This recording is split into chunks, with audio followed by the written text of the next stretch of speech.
Bueno, chicos, como les había comentado, hoy tenemos invitados a la reunión. Ustedes tenían unas dudas por ahí del campo laboral y eso, entonces tenemos invitados. ¿Listo? Entonces, ¿ya está grabando? Sí. Entonces, invité a 2 personas que están trabajando en diferentes áreas, ¿sí? Y ellos están aquí, entonces los dejo, no sé cómo van a organizar. ¿Ya están por acá, Juan y Estefanía? Listo, sí. Sí. Buenas noches para todos, ¿cómo están? Buenas noches. Vamos a compartir una presentación que tenemos. Listo, chicos, entonces los dejo con ellos dos son ingenieros y les van a, pues, ellos mismos les van a contar más o menos cómo es. ¿Listo? Me confirman, por favor, si están visualizando la pantalla.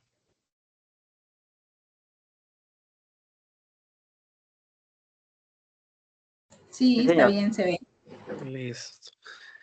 Mucho gusto, mi nombre es Juan David, soy ingeniero de sistemas de la Universidad Nacional de Medellín.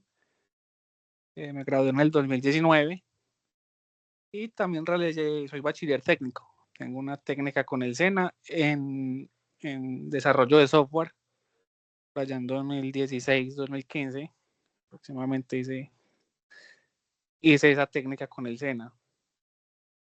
Soy desarrollador backend, ya tengo 5 años de experiencia en el campo. Trabajo para una empresa, pues, una casa de software ubicada en la ciudad de Medellín. Y básicamente tenemos productos o software realizado a la medida para ciertas empresas, ¿cierto? Entre ellas, de pronto importantes que puedan conocer, está Nutresa, específicamente el grupo Zenú, y Renault. Creo que son como las más conocidas por ustedes.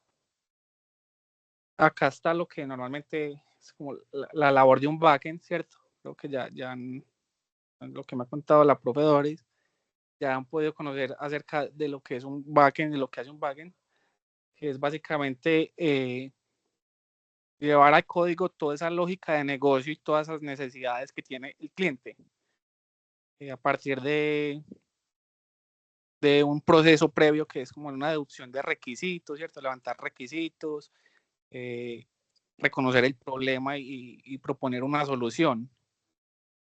Y esto viene acompañado pues de unos procesos que ya es gestión de datos, una base de datos, autorización y autenticación, que es cuando una persona va a hacer un login, un inicio de sesión o un registro. Actualmente está muy de moda el uso de APIs, API REST. No sé si de pronto han conocido o personas que acá estén muy interesadas en el tema, conocen sobre este tema, porque va a ser algo muy importante que si se van a enfocar, lo van a ver muy seguido en el campo, que son API REST. Y una API REST utiliza un método de comunicación, es un método de comunicación HTTP, ¿cierto? Y es a través de básicamente JSON. No sé si han conocido también sobre estructuras JSON que son clave de valor. Entonces les pongo aquí un ejemplito, ¿cierto? Un JSON es una estructura así.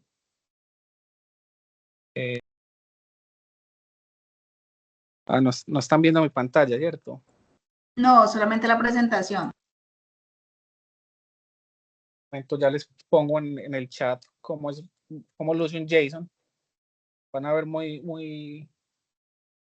mucho esta estructura en el campo. Los voy a compartir por acá. Pues ya los envié. Básicamente un JSON son parejas claves valor, ¿cierto? Donde la clave es única y describe a qué se refiere el valor que va a tener, ¿cierto? Entonces, en este caso hay un nombre y un apellido. Eso es algo que van a ver como muy seguido en el campo, que básicamente son los servicios API o API REST y la integración con el frontend, ¿cierto? Entonces, digamos que el backend es todo eso que el usuario final no ve. Aquí hay unos memes, ¿cierto? Es como eso que el usuario final no ve, pero que tiene mucha importancia. Que eso es lo que nos va a permitir de alguna manera plasmar la necesidad del cliente. O sea, no es solo llegar y lo que ven ustedes pues en el front, que en realidad es muy importante, que ha tomado mucha relevancia hoy en día, sino que la complejidad está precisamente en eso, en plasmar la idea de negocio, lo que quiere el cliente, a través de ciertos patronos o lenguajes de programación. ¿Qué tecnologías normalmente se usan, o en este caso me ha tocado usar en el campo? Python y Java son como las dos principales que me ha tocado manejar y que son muy, muy requeridas hoy en día. Y hay una que está en crecimiento, que es Golang. No sé, de pronto han oído de Golang, pero maneja paradigmas un poquito diferentes a lo que son Python y Java. Entonces en Python y Java vemos que está muy orientado a objetos, conocen que son clases, métodos, atributos, mientras que en Golang se van a encontrar con otras estructuras que son, por ejemplo, precisamente se llaman estructuras en vez de clases. Entonces van a tener que usar diferentes paradigmas. En este caso, programación orientada a objetos, digamos que es la base de hoy en día de la programación y es lo que tiene más acogida. Entonces, como recomendación, pues, Python y Java son excelentes para comenzar, y les recomiendo que los tengan pues ahí como en el stack o en su hoja de vida, ¿cierto? También manejamos bases de datos SQL y no SQL, ¿cierto? Las bases de datos SQL básicamente son las bases de datos relacionales. Me imagino que de pronto ya han visto el tema, no sé a qué profundidad, pero entiendo que las conocen. Y las bases de datos no relacionales son bases de datos no estructurales, ¿cierto? No están como tan relacionadas entre sí, no vemos un concepto de relaciones, sino que están muy desacopladas, ¿cierto? Y está más enfocado a la estructura JSON que les envié por el chat. Entonces también sería bueno en el campo, para los que quieren ser backend, que empiecen como a estudiar lo que viene siendo bases de datos no relacionales, así como también lo que viene siendo REST, ¿cierto? REST API, para los que quieran pues como enfocarse en el backend. Y ahí también algo muy importante,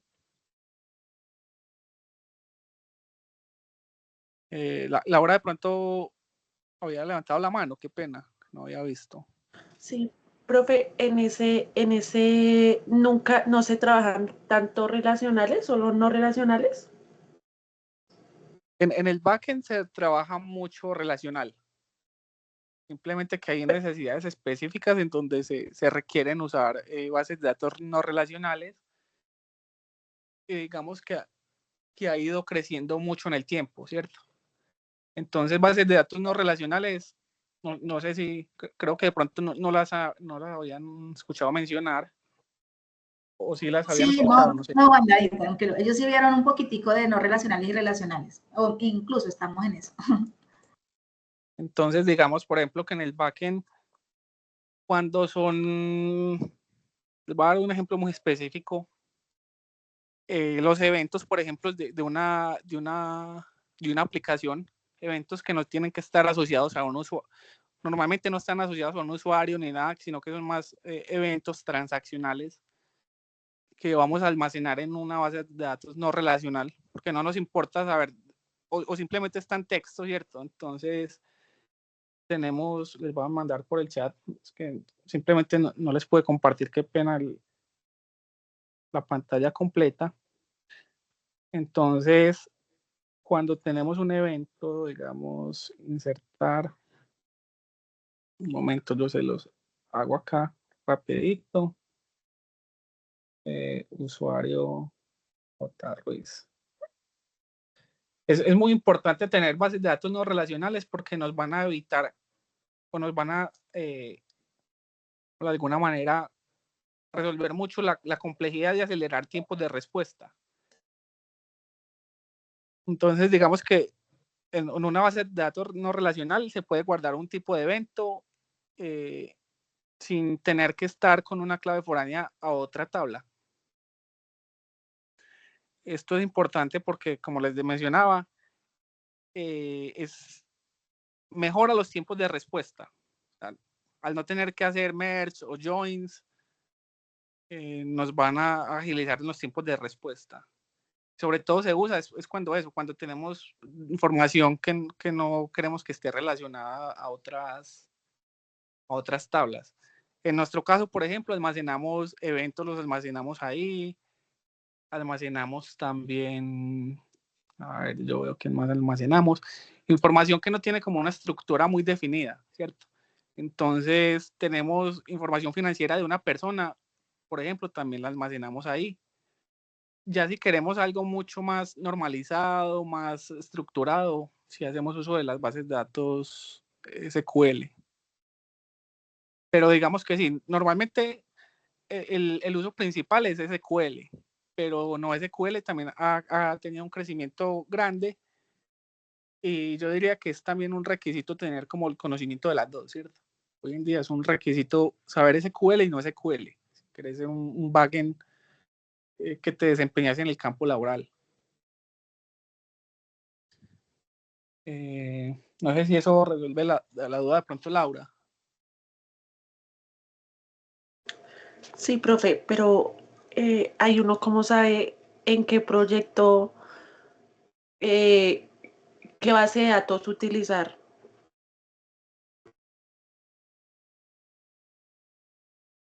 Eso está muy ligado, digamos que a la necesidad del negocio y a la experticia que te va dando resolver este tipo de situaciones, ¿cierto? Entonces, a ver, ¿con qué ejemplo te puedo dar? O sea, es eso, cuando tenés información que no está estructurada y que sabes que puede cambiar de un momento a otro. Digamos que yo estoy consultando a un servicio externo, a una aplicación de un tercero, digamos, por ejemplo, a TransUnion, no sé si conocen TransUnion, que es una central de riesgos. Nosotros, por ejemplo, le consultamos a ellos información personal de una persona, ¿cierto? Información financiera, información de la casa y demás. Esa información puede venir o puede no venir con algunos campos. En esos casos, cuando esos campos, pues, en SQL, por ejemplo, se podrían manejar como nulos o como vacíos.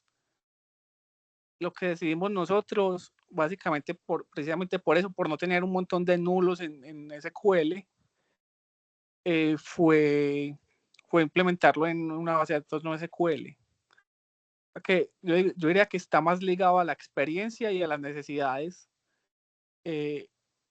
Y, por ejemplo, si requiere velocidad, no SQL sería una muy buena opción, porque no tenemos tantos joins y demás. Entonces, digamos que, por ejemplo, tenés una aplicación en la que requieras pues como más velocidad de respuesta, entonces SQL sería una buena opción. Y ya también determinado por otros factores, como por ejemplo, eso, la estructura. Si vemos que es algo que no está muy estructurado, pues lo podemos manejar como no SQL. Pero es más que todo eso, determinado pues como por la experiencia, la experticia y algunos factores como la velocidad de respuesta, si necesitas que esté relacionado con otra tabla. Entonces sabemos que, por ejemplo, un usuario va a necesitar unos permisos, ¿cierto? Digamos que hay una tabla de usuarios y una tabla de permisos. Esas dos tablas tienen que estar relacionadas sí o sí. Ahí en ese caso eso sería para una base de datos SQL. Y tranquilamente en un proyecto, en una aplicación, puede convivir las dos. De hecho, es muy común que tengamos una base de datos SQL para unas cosas en particular y una base de datos no SQL o de documentos y demás para otros tipos de cosas. Entonces es muy común que convivan incluso juntas.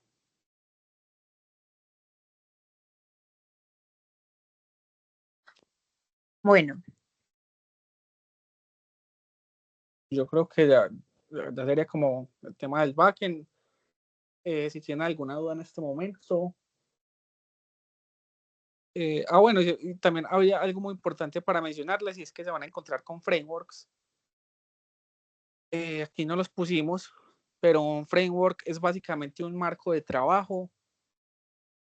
O sea, les va a ayudar a abstraer mucho código, ¿cierto? Les va a ayudar a agilizar el proceso de desarrollo. Entonces son marcos de trabajo que abstraen mucha complejidad y cuando, digamos que por ejemplo, si no existiera un framework, les tocaría, de hecho no sé si les toca en este momento, hacer una conexión mediante un driver a la base de datos, crear las tablas manuales en base de datos. Cuando vayas a hacer un select, te toca hacer el select asterisco de la tabla, ¿cierto?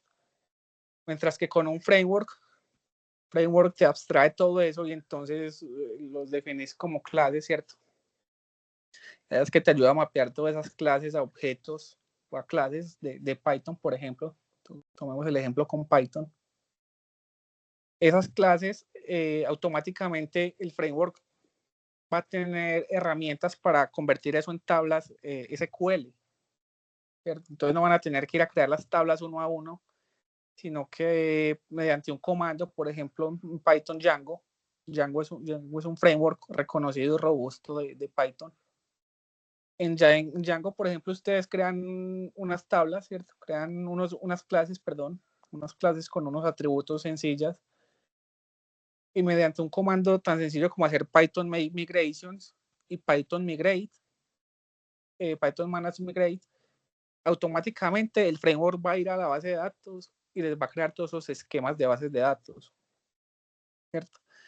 Entonces, los frameworks van a ser como sus mejores aliados y les va a liberar mucho esa complejidad de estar a un bajo nivel en el código y de hacer cosita por cosita, sino que van a poder construir aplicaciones mucho más rápido y más robustas, para que también lo tengan como muy presente cuando, si quieren seguir como por este camino que está súper bien demandado actualmente.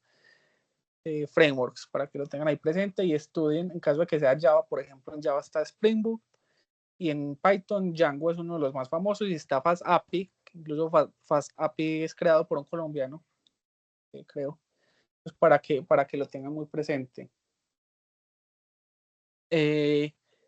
Ya por último les quería recomendar como esta web, ¿cierto? En esta web van a poder practicar como sus skills en diferentes lenguajes, incluso pueden practicar como estructuras de datos, algoritmos y demás. Entonces, me parece como importante e interesante. Incluso esta página HackerRank la usan plataformas como Mercado Libre y otras para hacer pruebas técnicas. Entonces, es importante también que se vayan familiarizando con ella, y esto les va a ayudar incluso a mejorar la lógica de programación. Que les menciono pues que en mi caso, les mencionaba pues que hice una técnica de 5 o 6 años aproximadamente, no más, 7, en el SENA, y fue súper útil porque yo considero que tengo una lógica de programación súper buena gracias a esa técnica que hice. Los pseudocódigos, problemas que parecen ser muy simples, pero que van desarrollando esa lógica de programación que va a ser muy importante para cuando entren como al campo laboral. Entonces, para que lo tengan presente, la página se llama HackerRank. Ya les dejo el link ahí en el chat para que lo tengan presente. Y no sé si hay otras dudas al respecto. Pues simplemente motivarlos. El campo está muy bien remunerado, ¿cierto? Como todo tiene competencia, ¿cierto? Pero sí, digamos que es uno de los campos más bien remunerados. Yo actualmente conozco ingenieros civiles, ingenieros eléctricos, que por la demanda que tiene el campo están desempeñando como desarrolladores de software y les está yendo muy bien. Entonces es eso. Pues, animarlos, motivarlos a que entren a este campo. No es un camino fácil, Pero es motivador y pues alegra cuando, es motivante cuando tenés un código que no te ha dado, ¿cierto? Que llevas ahí, digamos, yo he tardado horas ahí en un código y es gratificante cuando te da, ¿cierto? Entonces, es eso, motivar los muchachos. No sé si tienen alguna duda al respecto. Muchas gracias. Listo, Bueno. Juan David, muchísimas gracias. Y para continuar, mi nombre es Estefanía Obando, soy ingeniera de sistemas y también ingeniera de control de la Universidad Nacional y actualmente me desempeño como data analyst. Antes de eso, yo había tomado varios cursitos en el SENA de programación y adicionalmente en mi vida universitaria estuve mucho en procesos de investigación con visión artificial. Actualmente, bueno, ¿qué hace un data analyst? Básicamente se encarga de recolectar los datos que tiene la organización, hace limpieza y preparación de datos. Esto se hace mediante, pues, quitar datos que no son como importantes o significativos y también todo va alineado con la necesidad del negocio a lo que queremos llegar. Se analizan los datos, se encuentran patrones en los datos, se lleva a una visualización mediante un BI. Ya se generan informes a nivel gerencial, se interpretan esos resultados a partir del equipo interdisciplinario, se revisa la necesidad del negocio y de acuerdo a eso se generan soluciones que pueden ser mediante automatización de procesos o desarrollo de modelos. Y se van monitoreando los datos para ver sesgos o datos atípicos y también afinar el modelo o mejorar la automatización que se realiza.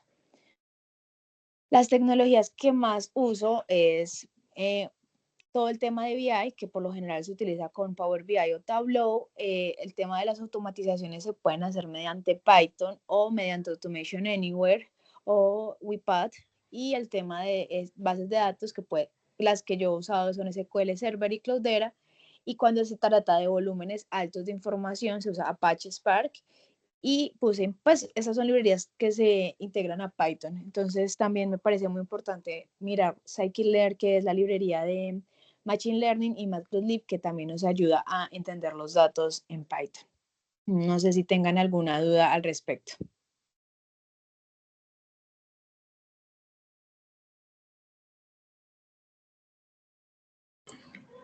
Quedaron paralizados.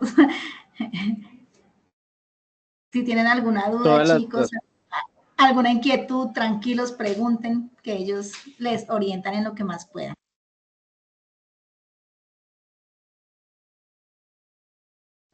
Juan David, dijiste que todas las dudas, entonces dime cuáles son todas las dudas. No, pues, profe, pues a mí sí me gustaría saber más o menos con qué nivel o con qué experiencia o con qué antigüedad de tiempo uno puede decir, no sé, ya soy desarrollador o ya manejo tantos lenguajes de programación. Pues, es que se ve como algo muy infinito, ¿no? O más o menos qué bases uno puede tener para postularse a un cargo o para decir, bueno, yo ya soy desarrollador backend o frontend o full stack, no sé. Eso sí me gustaría saber porque pues es que es como un mar, es como infinito de muchas cosas y pues uno no sabe si con los conocimientos que tiene o cuánto le faltan para llegar a cierto estándar. Mira, por ejemplo, te comento en mi caso, yo inicié en el 2019, ¿cierto? En noviembre de 2019 creo que fue. Yo inicié sabiendo Python, o sea, sabiendo Python y lo básico de SQL y de Java. Ese fue en mi caso. En ese momento el campo estaba súper demandado. Entonces, básicamente, como corrieron con el tiempo de capacitación necesario para llevarme pues, a un nivel en el que pudiera ingresar a un proyecto. Pero en mi caso, en 2019 fue Python, lo básico de SQL y de Java. En este momento, digamos que el campo está un poquito más exigente, pero digamos que si tienes buen conocimiento de un lenguaje de programación, un framework en específico y bases de datos, sería como un buen momento en decir, soy junior, me voy a presentar a una vacante. Y es eso, mirar también solicitudes, mirar en LinkedIn, por ejemplo, ¿no? Si conocen LinkedIn y demás, ¿qué están pidiendo actualmente para un junior? Pero normalmente es eso, tener buena lógica de programación, Python, en este caso, por ejemplo, Python, vamos el ejemplo con Python, Django y base de datos. Igual, Juan David, es importante que tengas en cuenta que ya las empresas están haciendo mucho la modalidad de bootcamp, entonces para uno poderse postular tienes, pues como decía Juan, tienes que tener una base de programación y a partir de ellos, eso, ellos te agregan a los bootcamp y puedes mejorar esos skills y te vinculan al campo laboral. Eso pasa mucho en empresas grandes. Como Bancolombia, como Mercado Libre. Entonces, por ejemplo, el bootcamp es como un curso intensivo pensado para formar los futuros trabajadores como de la empresa. Entonces, no les dé miedo postularse a esas grandes empresas. Globan también lo hace. De hecho, ¿Y profe, tipo semillero? si no estoy mal, ahorita están buscando en Mercado Libre exactamente lo mismo para bootcamp, pero exigían que 2 años de experiencia. Eso es lo que uno como que lo pone a pensar.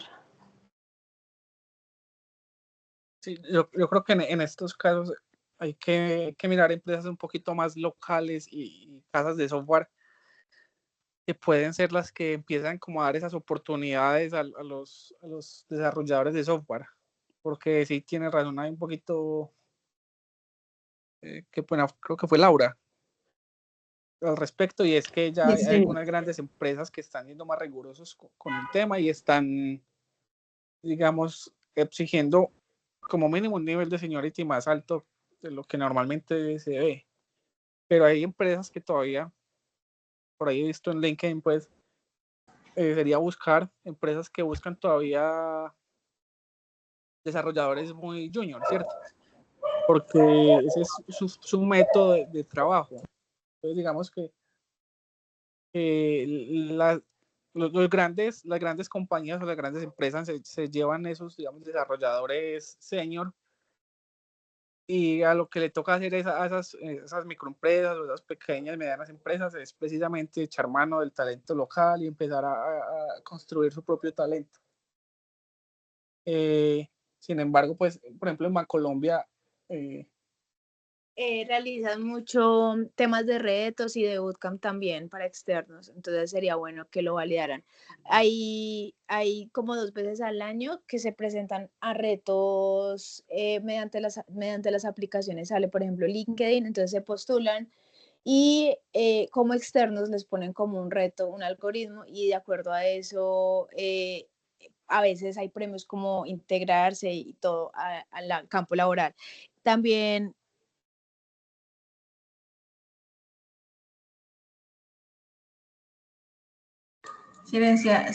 Se silenció el micrófono, Estefanía. Sí, chicos. Y otra cosa que ustedes tienen, la ventaja es que, digamos que en la etapa práctica, esos 6 meses a ustedes se los valen como experiencia y muchas veces en esa etapa los dejan en las empresas. Entonces ahí inician el proceso. Entonces, Por, pues e- es por ejemplo, ahí va a completar y es que hay un tipo de práctica que en Bancolombia existe que se llama Talento B. Entonces, están las prácticas normales y están las prácticas de Talento B, donde te generan una ruta y aprendes todo de acuerdo al enfoque que quieras. Desarrollo, creo que tiene desarrollo web, tiene blockchain, tiene inteligencia artificial. Entonces, es muy chévere porque te generan toda la ruta, todo el tiempo estás trabajando en un proyecto, pero al final siempre estás acompañado de una persona experta que te lleva por toda esa ruta de la mano. Y al final, si haces un muy buen trabajo, pues las empresas buscan contratarte.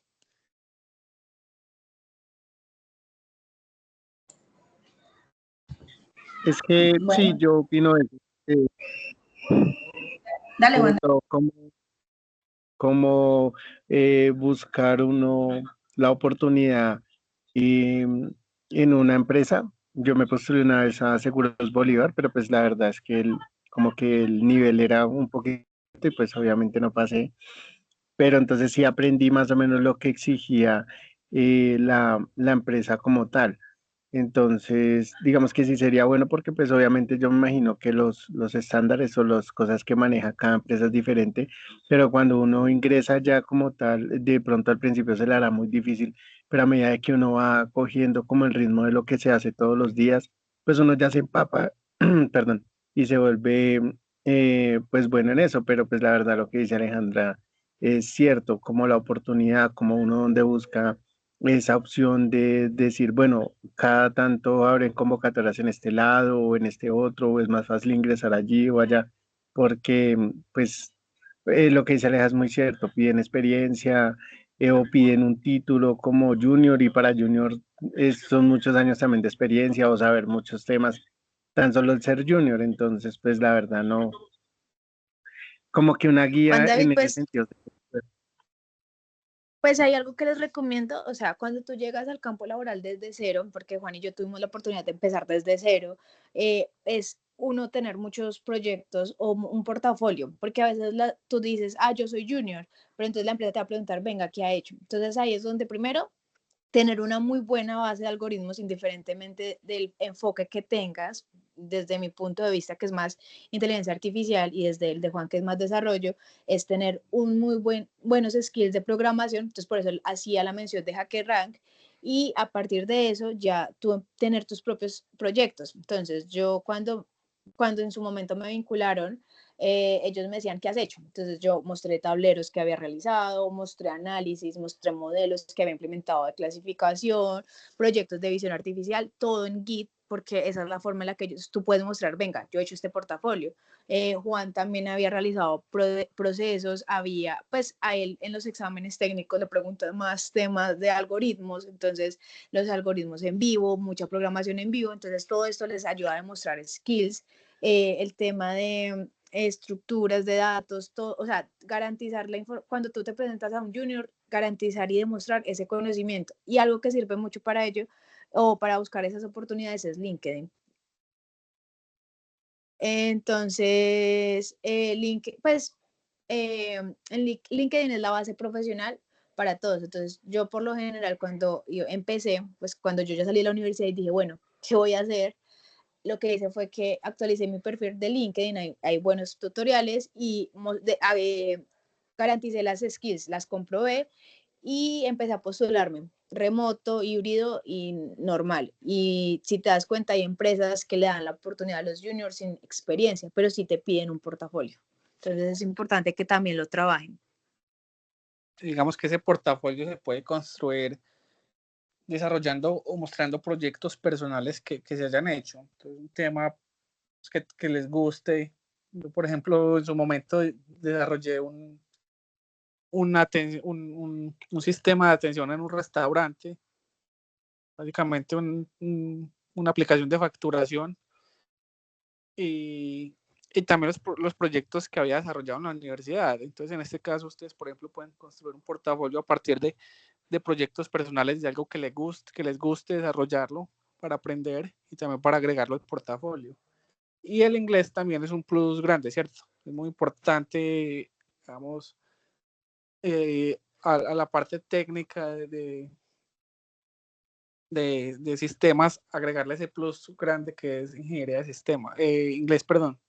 Incluso el trabajo que vienen desarrollando en todo el curso, porque lo que yo entiendo del curso es que ustedes van trabajando por etapas, un modulito de cada cosa del proyecto final.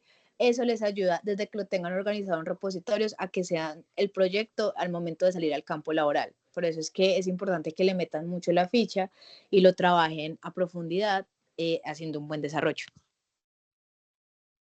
Y teniendo en cuenta también el tema de patrones de diseño es muy importante.